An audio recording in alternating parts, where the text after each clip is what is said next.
और जनता ने यह मन बना लिया है कि हाजीपुर का बेटा और नेता कौन होगा। जिन विषम परिस्थितियों में उन्होंने परिवार को और पार्टी को छोड़ा और पार्टी को तोड़ा, नहीं तो उस भाई का साथ उन्होंने कहाँ दिया। उनके निधन होते ही पार्टी को तिलांजलि दे दिया, परिवार को उन्होंने तिलांजलि दे दिया।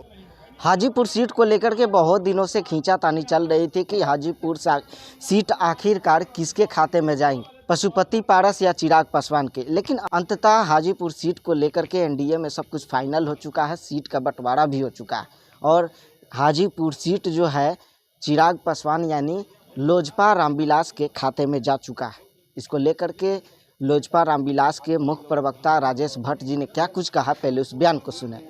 ठीक के खाते में आया, बहुत बहुत बधाई। बहुत बहुत आप सबों की बधाई और हम बिहार की जनता को बधाई देते हैं इस निर्णय के लिए। भारतीय जनता पार्टी के सभी शीर्ष नेताओं को बधाई देते हैं, धन्यवाद ज्ञापित करते हैं जिन्होंने हमारी पार्टी और पार्टी के राष्ट्रीय अध्यक्ष आदरणीय श्री चिराग पासवान जी के नेतृत्व को स्वीकारा है, उस पर अपनी मुहर लगाई है और विश्वास जताया है। तो अगला एजेंडा क्या रहेगा हाजीपुर सीट को लेकर के? पासवान चिराग पासवान लड़ेंगे यहाँ या वहाँ? ये पार्टी के संसदीय बोर्ड में सब कुछ तय होगा और संसदीय बोर्ड इसके लिए जो है अधिकृत किया गया है। संसदीय बोर्ड की बैठक अभी जस्ट होने वाली है, 1-2 दिन के अंदर हो जाएगी और तमाम प्रत्याशियों की सूची जारी कर दी जाएगी। पारस जी बोल रहे हैं कि हमारे भाई रामविलास पासवान हमें वहाँ का उत्तराधिकारी बना के गए, लेकिन चिराग पासवान घाल मिल करके उस सीट को अपनाने का काम। नहीं तो उस भाई का साथ उन्होंने कहाँ दिया।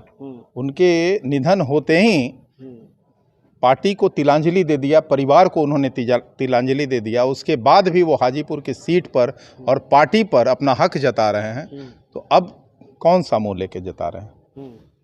उन्हें जवाब देना चाहिए। जिन विषम परिस्थितियों में उन्होंने परिवार को और पार्टी को छोड़ा और पार्टी को तोड़ा, आप समझ सकते हैं कि इसका पुरस्कार बिहार की जनता किस रूप में देना चाहेगी। देखिए, लोकतंत्र में जनता जनार्दन होती है और जनता ने यह मन बना लिया है कि हाजीपुर का बेटा और नेता कौन होगा। लेकिन सर पारस जी अरे हुए हैं कि हम हाजीपुर से ही लड़ेंगे, उनकी जिद। लोकतंत्र में सबको अपनी अपनी बात कहने का अधिकार है, चुनाव लड़ने का अधिकार है। कहाँ से लड़ेंगे, कहाँ से नहीं लड़ेंगे, कब लड़ेंगे, कौन सा चुनाव लड़ेंगे, ये उनका स्वतंत्र निर्णय है, वो स्वतंत्रता से निर्णय करें। तो सुना आपने किस तरह से राजेश भट्ट जी ने कहा कि हाजीपुर सीट से हमारे रामविलास पासवान जी वहाँ से लड़ते थे और वहाँ की जनता जो है वहाँ की जनता का यही ख्वाहिशें थी कि उनके बाद जो है चिराग पासवान जी लड़े। बीच में रामविलास पासवान जी वो अपने भाई जो है पशुपति पारस को बैठा दिए थे, लेकिन तब की परिस्थिति कुछ और थी और अब की परिस्थिति कुछ और है। वो जिस तरह से रामविलास पासवान जी के जाने के बाद में उन्होंने अपने भतीजे और अपने परिवार को छोड़ने का काम किया, उसी का नतीजा जो है आज उनको जनता देगी।